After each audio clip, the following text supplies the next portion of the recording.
We just get off a phone call with a client, actually one of my partners. It was really interesting. Hopefully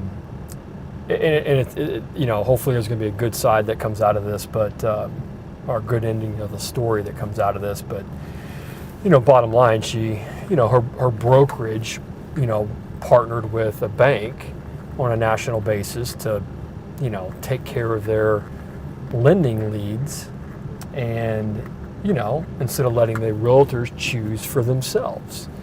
And so this agent who we worked together, basically got stuck using this bank, and the bank told these guys that they were approved for a $175,000 home loan going FHA using a grant, which is all fine, but the thing is they make $55,000 a year and they have a $160,000 student loan out there that is deferred.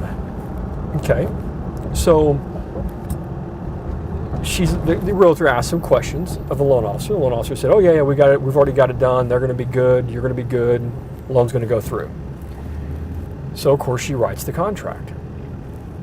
Now these people who are living, basically paycheck to paycheck, have paid for an appraisal. Oh, not appraisal. I'm sorry. Paid for a home inspection. Have paid for earnest money. Now the lender comes to him and says, well, we're having some complications because your debt to income ratio is too high. Well, of course it is. You're 50,000. You may have to get in that next, man. Yeah, okay. Is that all right? All right. I just do this daily. It's going to be tough. The whole thing with the debt to income ratio is they weren't taking into account initially, the loan officer wasn't, the deferred student loans. They were counting zero payments. Well, you can't count zero payments on a deferred student loan. On an FHA loan, you have to count 1% of the outstanding balance. So $160,000, that's a $1,600 monthly payment into the debt to income ratio. Well, if their payment at $1,600 plus a house payment at, $1,500, and then you have just normal debt that they have, there's no way they would qualify. But the loan officer told her that, well, on these grant programs, they can go up to 100% debt to income ratio. The cap is going to be 49.99% on an FHA. So she obviously called me and is in a little bit of stress because of all this, because her client is losing some money, and is telling her neighbors and her friends and all these awesome things that they're getting to move into a new home. And I tried to have a conversation. The reality is, I'm sorry, the way that this was structured was not structured properly, and your client's not going to be able to get into a home. Best case is you got to flip it to a conventional loan. You got to use an income-based repayment plan, so you don't have to count 1%, and maybe we can get that payment from $1,600 down to $250 or $300. But you're still going to have to take that sales price down from $175,000 significantly. And so, she wants me to work with that client and just get them over the hump and get them comfortable with potentially being able to buy, even if it is at $65,000 or $70,000 or $80,000, because we all know that that's going to be better than renting a home. So that's what we're trying to connect on and help this client through this process. Because unfortunately, guys, not every lender, not every mortgage company is going to be created equal. There's so many variables in this whole process, and it's really, really important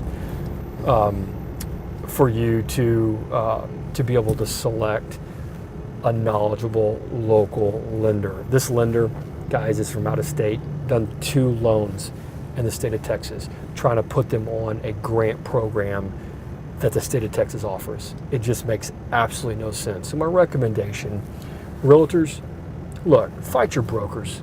There's no reason that you got to be bound to using another lender just because they sign an agreement with them and they provide you leads.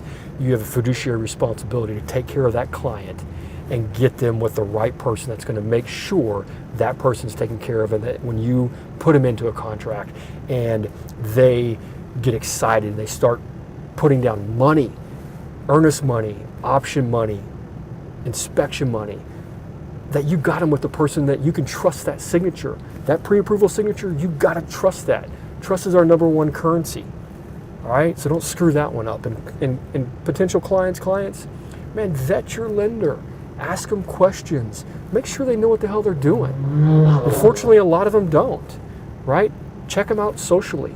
Look them out on social media. Are they really putting educational material out there? Are they committed to making sure that whether they use you or not, or whether you use them or not, that they're at least educating and putting good, sound information out there to help people get into a home? Man, you gotta vet.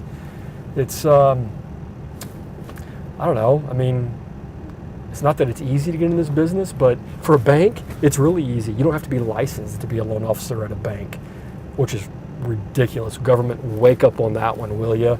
These people aren't that smart. Come on. They need to have a license. If I got to have a license after 22 years and done 25,000 loans, they damn sure need to have a license.